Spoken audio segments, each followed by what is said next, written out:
Hello everyone and welcome to another video from Airgun Forums. Today we've got the Firework Bow 800X. I did put it up to a little vote which gun we were going to do, and this was the one that won. So I've got it out. First of all, I'll tell you a little bit about the gun. It's a UK standard 12 foot-pound version, it's not a converted one. At the minute I've just got a sidewinder 8-32 scope on it, not an FT scope, and I've took the rear hook off the back so it's not really going to help on here when I've got it on the stand in the garden. I've not shot FT for a while, but at some point I may well again put a big scope on there and set it up for FT, but for now I'm just using it for a bit of target in the garden, etc., and whatever else I fancy doing. Gun wise, there is so much adjustability on this gun, it is ridiculous. I mean, I've had most top end guns over the years. I've had Anschutzes, I've had Steyrs, I've had Air Arms, I've had Ripleys, but nothing comes close to the amount of adjustability I actually have on this gun that I've had on any guns before. Like just for the video, so I could change the angle, because where I've set the target up I couldn't quite get the angle. I actually moved the actual hand grip further back as a stop and changed the pitch on it. Not to my preferred place, but just to stop it sliding back in the stand. And literally can change the height, the angle, the twist, the position forwards, backwards, the actual tilt on the handle. Every which way you can imagine that handle can be adjusted, it can be pretty much adjusted. And then you come onto the actual back of the stock section as well. You've got unit joins here that you can loosen off and adjust. You can turn them sideways, you can lift it up a little bit, etc. Your back section here, these actually have release knobs on the back, so if you wouldn't do that, you can then twist it and turn the cheek pieces or the butt hook up and down. You can change the actual angles as well. So like on the reverse here, there's an Allen key, you can see the pinion through there. Once you loosen that off, you can actually tilt the actual hook at the back. You can change the angles on here to the pivot point, and on the cheek piece for the pivot point and twists. And everything is adjustable. Even the trigger settings you've actually done where you've got two little wheels, one there and one there, and you can adjust all your trigger really easily. The cocking lever, you can have that facing forwards, backwards, you can turn it round 360 to any angle you want, and you can change the actual pivot for the angle on it as well. And then the hamster on it, to be fair, by retrospect is quite basic. Personally myself, I like the fully adjustable hamsters, but these ones you just try and be careful not to knock it out. There, quick little twist on that, loosen it, you can slide them backwards and forwards. So you can slide that one forwards, tighten it back up, loosen it and slide that backwards or forwards as well. And it's really quite adjustable, plus you can change where you mount it on the actual hamster.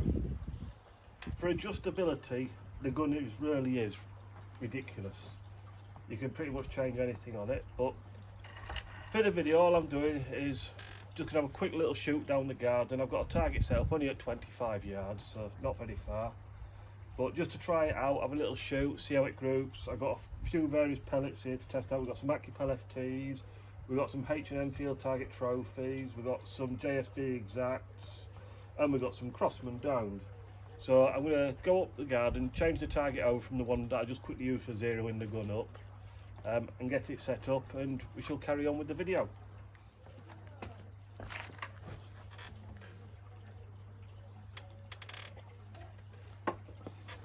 Right everyone, so I'm back. I've swapped the targets round up there, so I'm going to have a quick little test and we'll see what we can do. We'll go for JSB exacts first.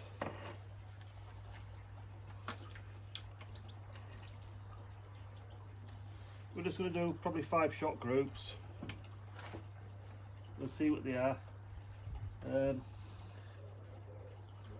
I'll go for second in from the right at the top.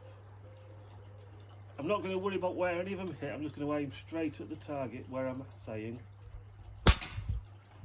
And then I'll just fire them all at the same spot.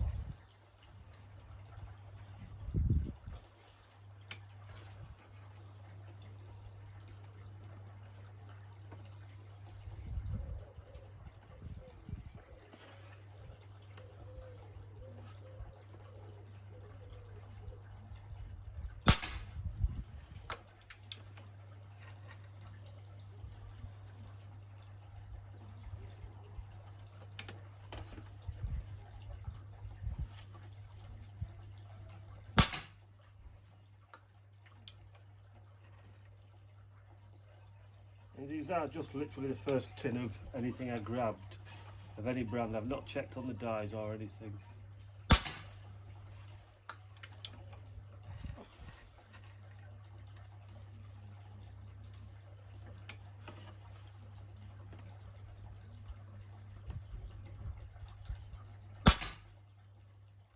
Well, I think I had one stray pellet at the beginning with that, and then the other 4 pretty much all went through the same hole, which isn't really a surprise, to be fair, at 25 yards. So that was top right hand side. I think we're going for acapella tees now. I'm going to go for the left hand side matching one at the top. So that'll be second in at the top left. Like I say, I'm just going to aim the exact same spot for each one. So I'm not worried about where the actual pellets are hitting. We just want to see how they group. And I'm not going to obviously re-zero for every pellet.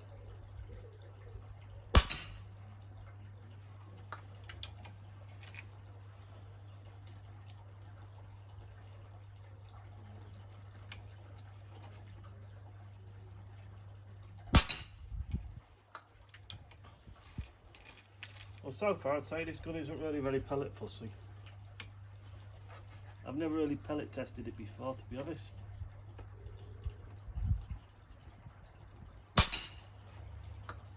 A little bit of deviation on that one, and we'll put the 5th one down.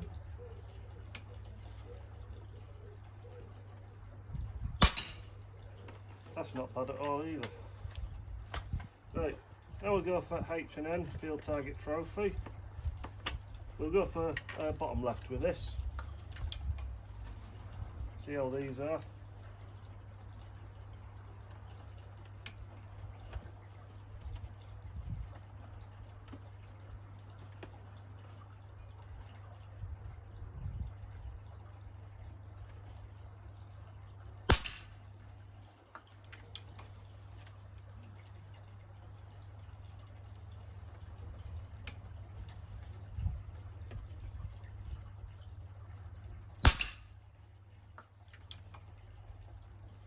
I really want to try and get hold of some of the new H&N 8s. Have a little play with them. See if they're any good. At the minute I don't really think this gun's a fan of the FTTs. They're a bit of a spread on them. It might not look like it on the video, but at 25 yard it's quite obvious.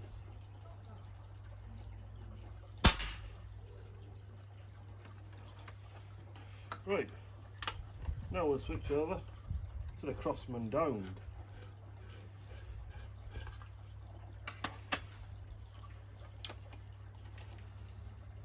Have a little look and see what these are like. And they're going very easy then. I have to admit the FTTs did feel quite tight. We're going for the right hand side this time.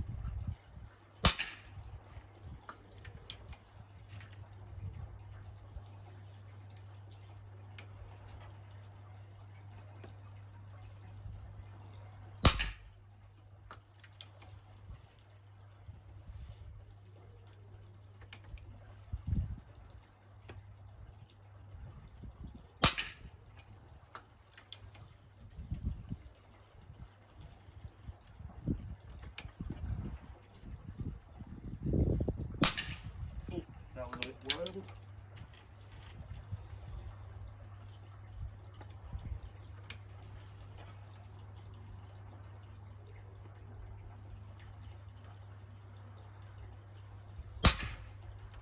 Well, that's our 4 groups done.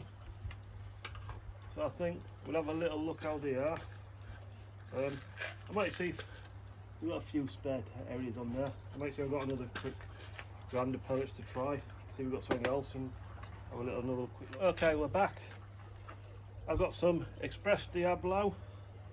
So we'll try 5 Express down there. See how we do with them. I'll put it in and then I'll have a look and see which one we're going to go at.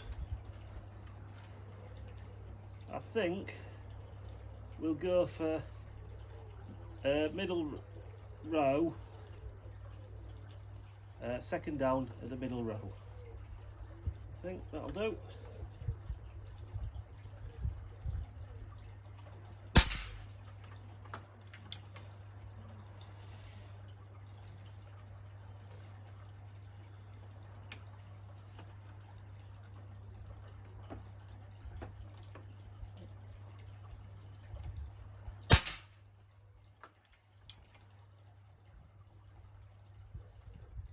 Now obviously I've not been given anything real chance to lead in properly, so any one of these could get a bit better with use, but you can often eliminate what's never really going to work too well in your barrel and get an idea for what is.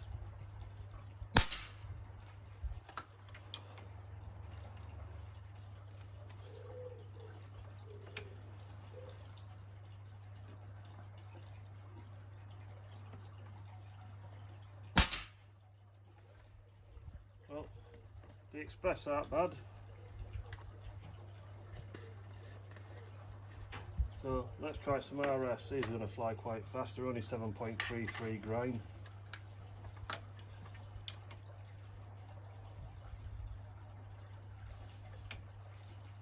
We'll go for very bottom middle. There's a little mark underneath the target, but it'll be okay.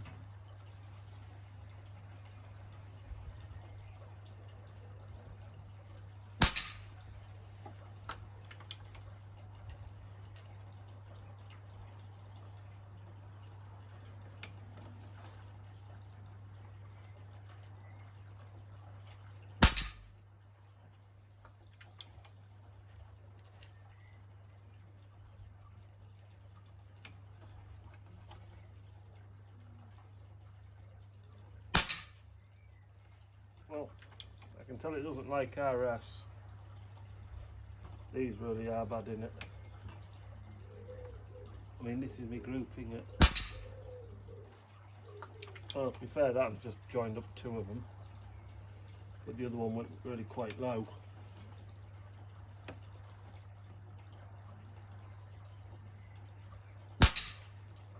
And that one went a bit higher.